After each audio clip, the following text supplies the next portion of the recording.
school, outside of the box again. A spacewalk with a steady supply of oxygen. People wanna put me on the spot like I was Oxy 10. Box me in with the safe option, it's not for Ken. No pigeonholing, I'm ripping and open once again. Flipping and kicking at the slick lyrical Don again.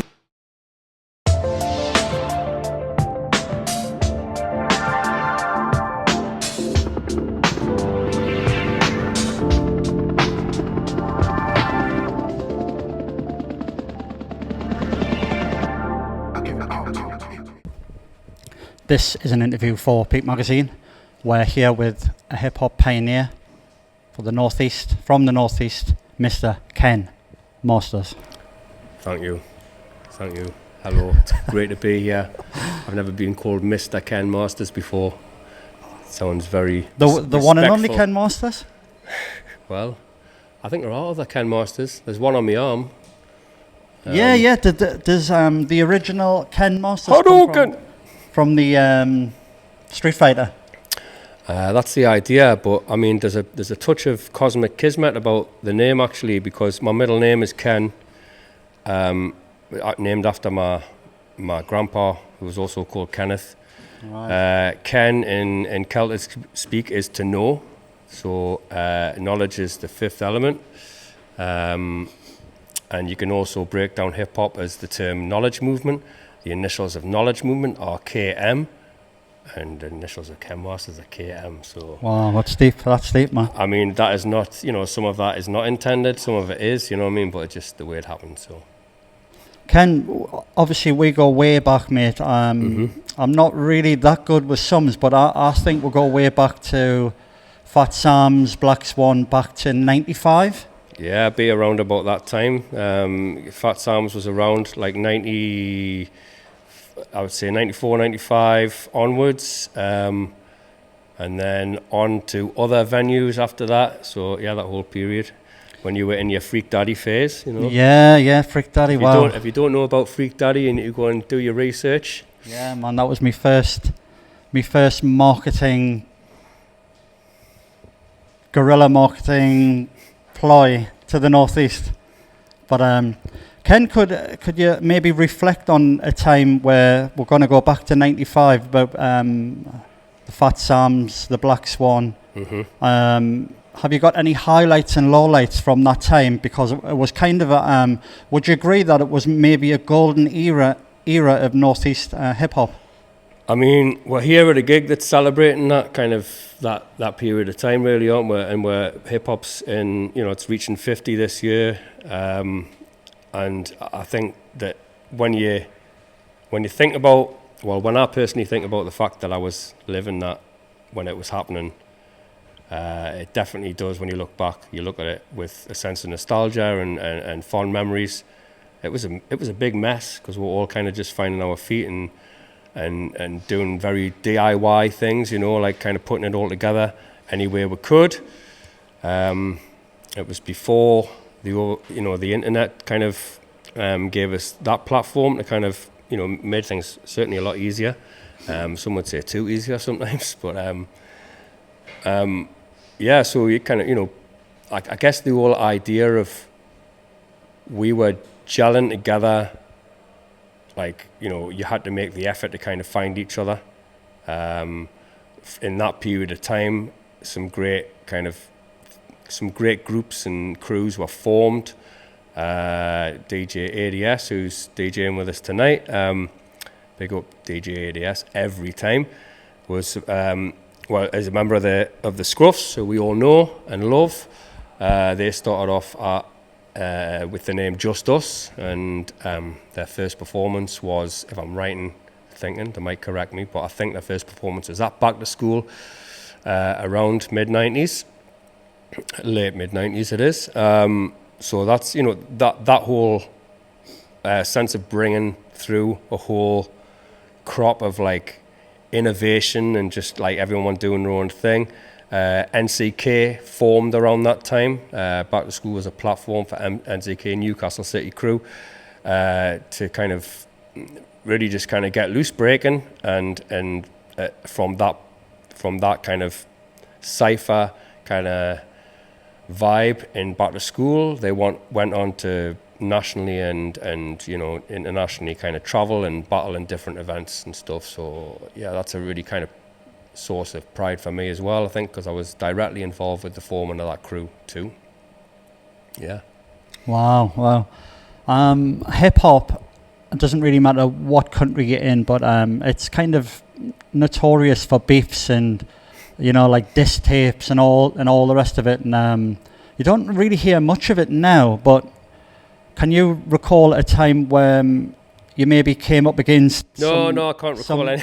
some opposition or some rivalry or some? I mean, I would say that I'm a lot older and wiser now, like, but you kind of fall into the trap of kind of protecting your own when you're a lot younger, and also you think that like you're doing something that you've kind of. Everyone thinks like when early on in their career that they're doing, you know, they're doing it alone almost. You hear a lot of people saying, I'm self-made and that, you know, but like actually nobody's done it alone. We've all kind of built off influence and support, even support that we don't see. So I tend to think now that, like, you know, each to their own, and like, you know, there definitely was rivalry and beef. There was a lot of friendly and productive and positive rivalry, but there was also little bits and pieces of beef. It's not something I really want to kind of really go into. Do you know what I mean? But like, it was definitely a thing. But the positive rivalry was, you know, it bared fruit that kind of really kind of burgeoned into this amazing scene that we have now. As fragmented as it may seem, there is some really strong connections and really innovative people who really glue everything together. Yeah, I keep hearing that word quite a lot when it comes to Northeast hip hop and grime and stuff. It's a like a fragmented community, but the people who I've met, you know, they've got nothing but praise for you. And why can't everyone come together, man? Just love each other and just come together. I think the intent is there. Do you know what I mean? But I think we also have, I guess. I was talking about this the other day. I had a conversation with someone else about this, and the fragmentation on the global scale of hip-hop and the misrepresentation and misinterpretation of what hip-hop is kind of leading us down a path that automatically makes us kind of be fragmented as single units. There is a competitive element in hip-hop, but you don't see it as bitterly in the other elements as you do in rap. I think that like there's a real reluctancy to kind of support outside of your own circle in rap. Now, I frequent the breaking scene quite a lot, you know, and I know that it's not the case in their scene. And actually, the reason for that is because when you go to a breaking jam, it feels like hip-hop.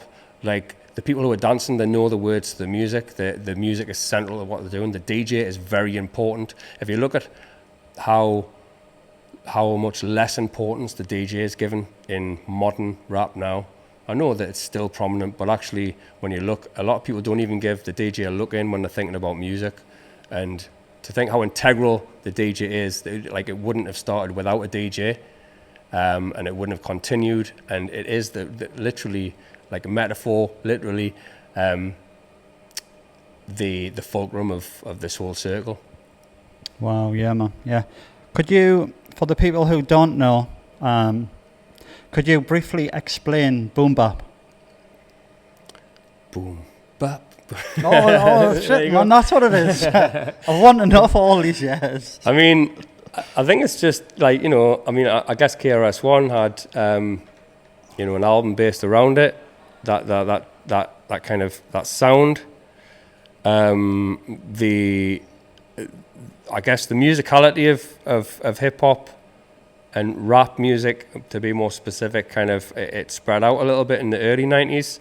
Other regions of America were kind of doing lots of other different things, and I guess that whole idea of bringing it back to the beat is kind of what boom bap's about. And I think that's maybe misinterpreted a little bit because people think it's just an old nostalgic thing. It's got to sound like 90s hip hop, and I think that when you look back at the tracks of the 90s, yes, there's a formula, but they really are quite varied as well. So it really is just about bringing it back to the beat, I think. Cool, man, cool. Where does the inspiration come from for your beats, your music? We'll just do this one last one, mate, then we'll pack up.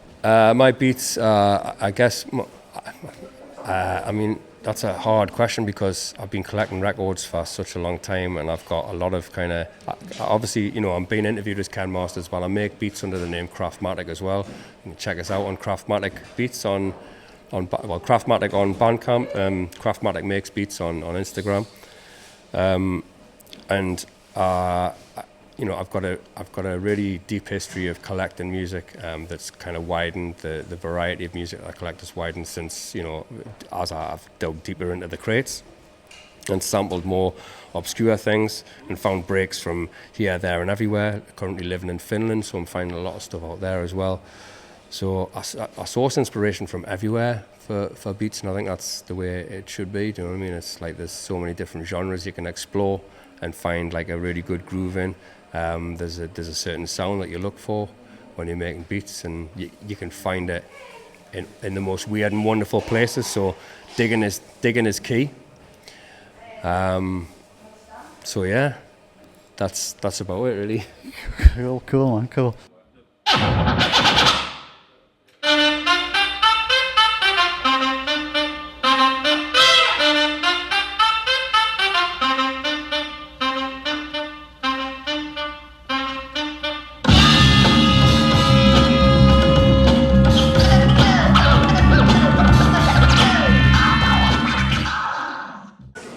Ken, Yes. this is the most awkward interview I've ever done in my life. Is it? Yeah. Just roll with it, mate. Roll with it. Yeah, mate, All it's right. cool, it's cool. It's got Well, nothing to do with you. It's it's not your fault. Good. Like, people normally feel awkward around us, so, and I feel awkward, and then it kind of breeds and that. You know, it's all right though. It's all No, good. mate, it's cool, it's cool. We're done boom bap, but now I kind of want to talk about authentic records. And I know you work with Carlo. I know you work with Seek the Northerner. Yeah. And I've met both of those guys, and they're super talented. But how did you meet, and can you talk to a bit about authentic records? Well, so I've known Seek for a long time. He was a lot more successful than me. He was part of a crew called Children of the Monkey Basket and was kind of tearing it up and quite notorious.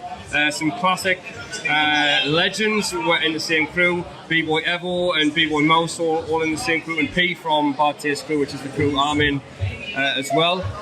So we kind of met off the back of that when Just Jam started, and the Uni Champs was still going as a B-Boy event in Newcastle.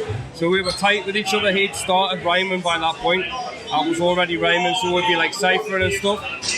Became close friends, did a few tracks together, and then he just turned around and said, yeah, Ken, I'm gonna start this label called Authentic. I'd love you to join us. And I was like, you know, fully down, because Seek's my brother. He's so giving and like personable and welcoming. So like the vibe that he generates is like real family vibe with Authentic. He's very supportive of everyone. The guy's all about like just, you know, it's all about the artistry and like the caring for the art form of it and that, and obviously comes from like another element as well. So he represents, like, you know, he's come from a place of representing hip hop in its truest form. So I think that gives the label, a bit of authenticity. So we couldn't have a better name really, you know, Yeah. Authentic. It's, yeah. Yeah, man, cool. Some killer MCs on there as well, you know, Seek's on there as the label head, but like we've got like Normax, who's absolutely smashing it at the minute, Carlo, Brother Smokes, A.D.S, who's like one of the most prolific MCs in the UK at the minute, and then there's other guy called KenMasters, like, you know. I've never heard of him. When I used the name KenMasters was the reference to Street Fighter, but I think the idea is my middle name is Kenneth. I was named after my grandpa, and there's a real kismet, like a cosmic kismet to this whole thing. It's like, what happened is that, you know, my middle name was Kenneth, I used to get the piss taken out of us at school for being called Kenneth, but then I embraced the name and I thought I'm gonna use it in my monikers and stuff. You know, I'm gonna so I had a few monikers where I'd use the letter K and stuff. And then there's a lot of Kens who are really kind of, particularly cartoon characters who are really kind of strong references for us growing up. So Ken Shiro from Fist of the North Star would be one example, and then KenMasters from Street Fighter fame would be another one. It's also one of my favourite cartoons, Battle of the Planets. The guy who's called Mark in the English version of Battle of the Planets, in Gatchaman he's called Ken. And he's like, that's my favourite like cartoon TV program of all time. So there's a lot of cosmic kind of like meant to be stuff around my name. So I kind of took that name, but actually the initial is KM, and another term for hip hop is knowledge movement. Knowledge being the hip, and the kind of the being hip to something, and then M. movement being the hop, being the act of moving. So that again is like another reference, and it's like totally that was meant to be. That I was kind of called this, and Ken in Celtic speak also means knowledge as well. It means to know. Cool. So I guess there's a whole lot of reasons now that like really kind of cement why I'm called KenMasters. Wow, it's a big name, isn't it? Yeah. It's a big name, but about the cartoons, mate, I mean, the best cartoon in the world was Thundercats. I mean, there's no question. No, the best cartoon was definitely Battle of the Planets. There is no question. I mean, I grew up in I grew up in the 70s, you know, and like Battle of the Planets hit British TVs like late 70s, early 80s. So it was very early, it was way before Thundercats. I do like Thundercats, but Battle of the Planets really changed the game of what cartoons could be, you know what I mean? So when you look at it, they have all these kind of like epic, like true to Japanese kind of storytelling, these big epic creatures that they're battling, like much like Godzilla and stuff. So it kind of transferred that mentality onto the screen. I can't believe we started talking about cartoons. Oh no, mate. I mean, I'm a big fan of the old ones. Thundercats, Ulysses. Oh man, Ulysses. Ulysses was quite intense, though, wasn't it? Ulysses is probably my second favourite cartoon. It looked brilliant, but the content was a bit heavy. I felt for the kids. Yeah, man, definitely. Like it was about child abduction, and it was kind of based on the, if I'm right, what's it based on again? The Odyssey, I think, isn't it? The Cyclops was in there as well. Yeah. When he beat the Cyclops, so it was a bit like David and Goliath vibe going on. Yeah, Greek mythology. Yeah. In it as well, and it's insanely good. Like, it's brilliant. I believe it was made in France. Right. And I think it was Japanese kind of artists involved. Cool. In kind of making it. Yeah. Cool, man. Cool. You're big on the term prog rock. Can I ask where this comes from? Because I've heard of not prog rock, prog rap. I've heard a lot about prog rock, but not prog rap. Well, I mean, it's just a phrase that I kind of came up with to kind of describe what I kind of thought I was doing. As a beat maker as well as an MC, I make beats under the name Craftmatic. So as a beat maker as well as an MC, I've come across quite a lot of good samples in prog rock music, and there's a lot of good stuff in there. I'm probably not giving anything away here, people know that already. There's some heavy breaks in there, but the term like prog being short for progressive, and then thinking that having a kind of forward-thinking mentality in the way that I deliver my art, so it being progressive, but also having that kind of thick, heavy, kind of raw sound as well, that maybe doesn't stick to traditional structures, and can kind of like move outside of the box a little bit. I kind of saw it lending itself to a lot of the like progressive rock that I heard. So I just kind of thought that the title was pretty fitting for what I was doing. Yeah, man, brilliant. Through lockdown, you had you developed another project called Lockdown Memoirs. Yeah, well, actually, I mean, it was released after lockdown, and the content on the album was written and some of it recorded, most of it recorded during lockdown. So in that period of time, I'd kind of found myself, I was doing a load of stuff. People don't think I'm prolific, but actually it's because I'm not releasing singular projects. What I like to do is kind of just react to the moment, you know. So I was setting myself a lot of challenges. I was doing birthday verses for people all the way through lockdown. I was like, you know, finding ways to engage and like really kind of like sharpen my tool. Just like being without, you know, because we weren't going out, we weren't kind of like going to gigs and concerts and nights out and stuff very much. So I was doing that sort of thing, and I started like kind of documenting what was happening around us and kind of writing a lot of stuff that was really relevant at the moment. So I got involved with Let Us Breathe when lockdown started, which was kind of started as a direct result to what happened to George Floyd, the murder of George Floyd. And we did like a whole anti-racism drive where we did like discussion forums, and that inspired a lot of the content as well for Lockdown Memoirs, because we were kind of in this kind of cocoon, like being locked up, and all this stuff that was going on, and really we needed to kind of, there was very important conversations that needed to be had. And I feel that like rap or art in general is always at the centre of revolution, is always at the centre of change, and kind of representing new ideas to people and giving people voices who would otherwise not have a voice. And also a very good political tool, because let's face it, politicians aren't very good at being political. They're not very good at engaging people in political discourse and kind of in critical thinking and implementing philosophies and looking after people through the work that they'll do. They're very good at kind of commerce and economic growth and all those type of things, and they're just capitalising on everything they see. But the real kind of change comes from the people and the art that's being expressed. I think historically that's the fact. So Lockdown Memoirs was a total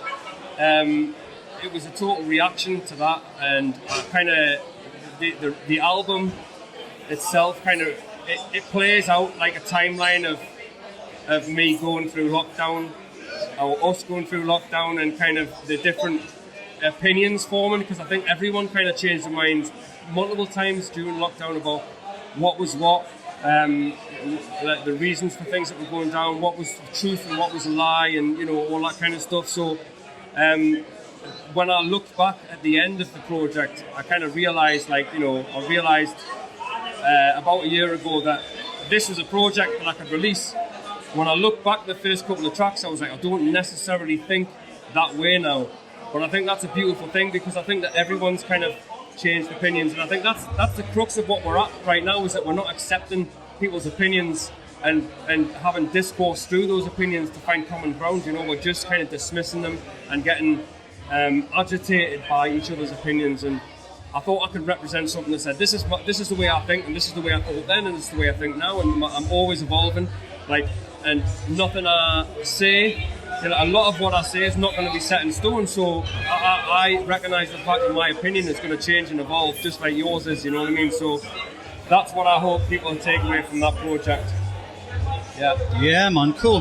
That kind of leads well nicely on to, you're big on teaching and learning, and with the subtext of hip hop music. So could you maybe elaborate on that, because we have spoke about it before? Yeah, I mean, like, you know, I think that, like, there's an integral, like, mechanic in hip hop that people say is the fifth element, and that's knowledge. So the thing that kind of I see is that glues everything together is the knowledge. There's like the thirst for knowledge, the kind of sharing of knowledge, you know, the passage and the evolution of knowledge, like, is really central to hip hop culture. Whether people realise that or not, that's the way it is, because we wouldn't evolve, and we wouldn't have innovated, and wouldn't have reinvented all this kind of stuff that we've kind of reinvented, you know. And to look at like the global culture that it is now, like that whole thing that's embedded underneath of everyone kind of share, each one teach one, and then the sharing of knowledge is really important. So I mean, what I'm really big on now is that we really kind of hold on to that as something that's really important, that we can take ownership of the culture, because you see a lot of cultural appropriation really in terms of hip hop, and people undervaluing and misinterpreting and misrepresenting what hip hop is really about, and it's simply because they don't have that value and ethical kind of belief in place. So I think it's really important that we carry that forward and think about how important it is, how powerful hip hop pedagogy is really as a tool for galvanizing, uniting, and sharing learning between people, recognizing differences and celebrating them, and understanding that that's what makes us powerful, is that we can be different and coexist. Hip hop really kind of proves that. It naturally did that. The social pedagogy is something that creatives and learning centres have been trying to crack for a very long time, but actually hip hop did it very organically, and it did it out of necessity. And I think that's the beautiful thing with hip hop, is that we have that as a natural core, and it should never be neglected. As much as the industry tries to sway us and say no, it's just this really shallow, superficial thing, there's so much more to it. And we are all connected. Whatever you represent within hip hop culture, what other element you represent, we're all connected through knowledge. Yeah, man, Ken, I appreciate your time. We've tried to do this interview about 3 years ago, but yeah. And then I had a chat with Adam, and he says you're a bit of a jinx for technology. I am, yeah. So, I am, yeah. And I thought it was all my fault, but do you know what I mean? No, you can now blame me. No, mate. But appreciate your time, mate, and being here. And could you tell a bit about why we're here down at the Cluny?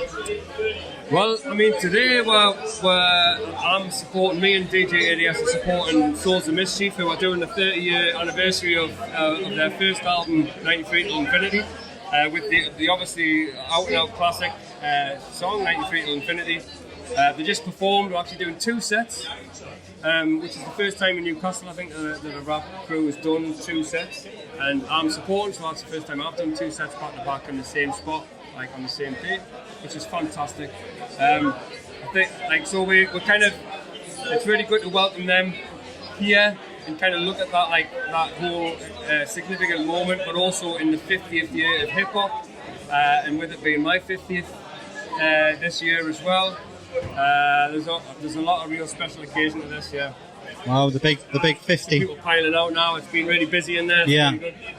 We picked a bit of a spot where no one can hopefully kick the tripod, but yeah, man. What's the plan for the future now? I know you've always got things in the pipeline, and you're always doing working on music behind the scenes, and I know you don't even spend a lot of time in Britain now. So could you elaborate on what is the mystery that you leave Britain and then you return, and you leave, then you return? Well, I met a Finnish girl in 2007, and we got married in 2011. So we decided to move out to Finland in 2021, and just to experience that culture. We're raising our kids bilingual, so we really wanted to kind of give them another experience, and diversify their cultural experience, make sure they got both cultures in their life. And also wanted to keep a foot here as well, so I'm back here for this and Just Jam, which was last weekend, and I'll be back again in August, moving back for a little bit in August, but who knows what the future holds. I could move somewhere else in the not too distant future as well. You inside there? I'm sweating. Yeah. Oh, it's live? Yeah. Get them all in. Yeah, man. Just seen one of my work colleagues there, but I didn't even know he was in here. So, Andy P. Big shout out to Andy P. Ken, I think we're kind of wrapped up, mate. Is there anything else you maybe want to say? Pleasure. Cheers, bro. No, big up, mate. Big up, and big up peep-magazine. Really, really great. That people are kind of pushing. Important coverage of I know you're not just doing hip hop, you're doing all sorts of stuff, and it's really good that we've got these independent ventures that are run, but by a lot of the time single people like yourself who are just one person kind of running the whole show, and it's a really special thing. if it wasn't for people like you, then we wouldn't have this kind of grassroots on the ground coverage. You know what I mean? So big up Peep Magazine every time. Oh, cheers, bro. Ken, wish you all the best, mate, in the future. And big shout out to your wife, your kids, what's up, man? And I wish you all the best with your future music as well. Cheers, bro. Thanks, man. Peace. Peace out. Hey.